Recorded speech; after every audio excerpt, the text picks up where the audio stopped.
está actuando posible la reforma política, habrá valido la pena, ¿no? Ya seguramente en la discusión hablaremos de más detalles sobre Telecom, sobre todo esto. Hay derechos de audiencia, hay derecho de réplica. Tremendamente falso que le llaman a Telecom, es un insulto a la inteligencia, que le llamen ley Televisa 2, insulto a la inteligencia, de quien por cierto palomeó la ley Televisa 1, no, porque si no nos hubiera aprobado en 15 minutos. Pero es totalmente falso, porque el punto clave era el refrendo automático en la multiprogramación. Ahora ya no hay eso, ahora se licita todo, y además van a tener que regresar los canales analógicos, se licita todo y va a tener que haber contraprestación.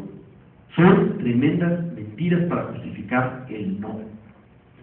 Y luego digo, si es una apuesta, quizás en las urnas beneficie a Peña Nieto, es cierto, quizás, es un riesgo, pero estamos corriendo ese riesgo para beneficiar al país. Y en el caso de la reforma educativa está clarísimo, a los más pobres, porque una educación gratuita, mediocre como está, estamos abajo de la orden, todas las mediciones, solo beneficia. ¿Quién quiere el status quo?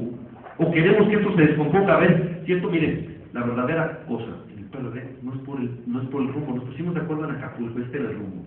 Hablamos de grandes acuerdos, de pactos acá, la lucha es por el timón.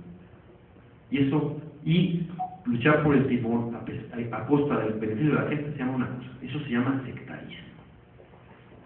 Sectarismo. También otra visión del peor de los pragmáticos.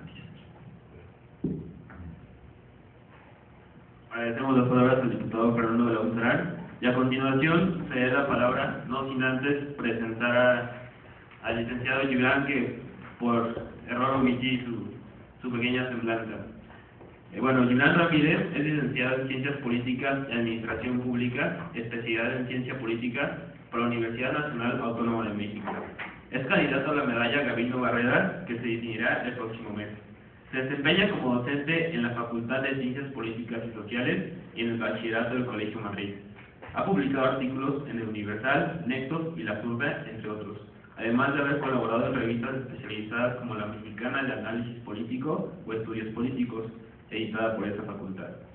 Fue asesor académico de América de Johns Hopkins University Journal of Latin America Studies y publicó en colaboración con Rodríguez Araujo el libro Poder y Elecciones en México. A continuación, el licenciado Gibran Ramírez Reyes.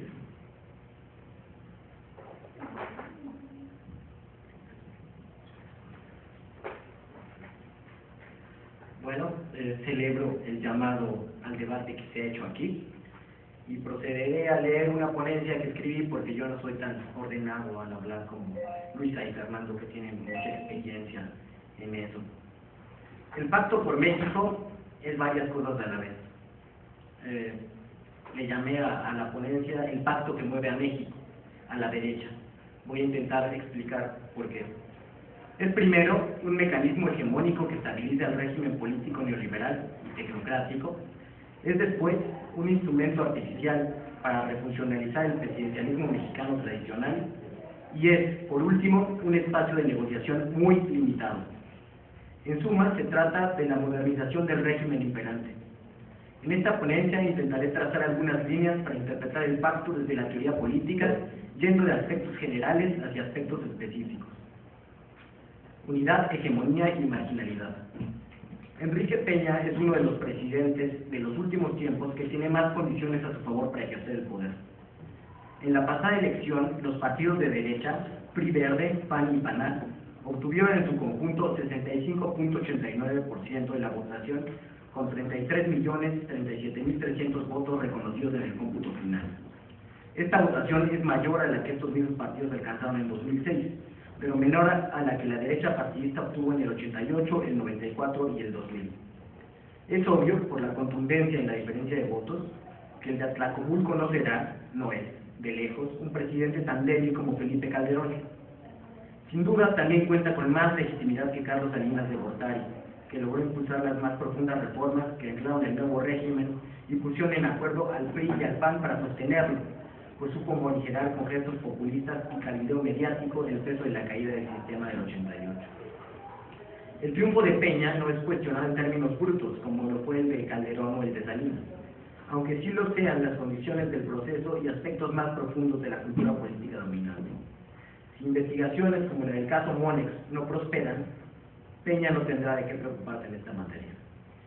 Sin que obste que tuviera menos votos relativamente, Peña tiene ventajas que no tuvieron sus antecesores Zedillo y Fox. Su mandato tiene también condiciones para ser menos turbulento. Zedillo enfrentó de inicio una crisis macroeconómica y política sin precedentes, delineada por magnicidios e incomparable con la situación actual. Por otra parte, en ese mismo sexenio, la élite dominante tecnocrática sufrió una importante fractura, pues el zedillismo rompió con Salinas y parte de los que formaban su grupo, con la consecuente disminución de fuerza y distracción en los objetivos que surgieron después.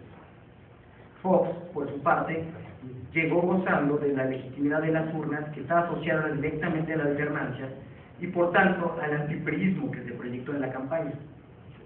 Las expectativas de su gobierno fueron marcadas por el significado que comportaba sacar al PRI de los pinos. Las alianzas con el PRI, sin embargo, quisieron hacerse y cuando parecía que funcionarían, como cuando con el BESER se pactó el incremento al IVA en 2003, fueron saboteadas por sectores priistas que no querían hacerle el trabajo al PAN. Peña, por su lado, mantiene unida, o por lo menos mantiene juntas, a la élite tecnocrática y a otros sectores del PRI, además de tener una buena relación con el PAN y con los dos pequeños partidos de las derechas. Así podemos decir que, argucias electorales aparte, los millones de votos que las derechas recibieron en 2012 se encuentran depositados en un auténtico bloque histórico neoliberal. Es decir, la derecha neoliberal se coloca indiscutiblemente como el sector político hegemónico y con amplia base social. La relación de hegemonía es una mezcla de fuerza y consenso donde domina el consenso. Y la hegemonía es consenso activo o consenso consensuándose. El pacto es, en ese sentido, un instrumento para ganar el consenso que no han dado las elecciones, pues casi 16 millones de personas votaron por una opción no solo distinta, sino contraria a la que domina en la actualidad y que fue representada por Andrés Manuel López Obrador. En este esquema tenemos tres posiciones posibles: aquellos que intentan la hegemonía, aquellos que aceptan activa o pasivamente la dirección de estos, y por otro lado, quienes no aceptan la dirección hegemónica ni pasivamente, aquellos con los que no hay consenso posible, pero que resultan funcionales para definir quiénes caben y quiénes no en un sistema hegemónico. Me explico. Roger Bartra, al reflexionar sobre el concepto de autoridad aplicado a la política, identifica que al construirse unidades políticas dominantes, se genera, mediante redes imaginarias, franjas marginales de, por ejemplo, guerrilleros, radicales, migrantes, mafias de narcotraficantes y toda clase de seres anormales y liminales que amenazan con su presencia real o imaginaria la estabilidad de la cultura política hegemónica. El pacto genera una unidad ficticia, simbólica y artificial porque no refleja lo que reflejaron las urnas, que sirve para establecer como anormales, extremistas, recalcitrantes y amenazantes a quienes se coloquen en oposición a las reformas que México necesita. El pacto se plantea así como un espacio para alcanzar un justo medio entre izquierdas y derechas, una síntesis resultado de una operación dialéctica en que cada actor aporta una parte de su programa, la negocia y llega a un acuerdo.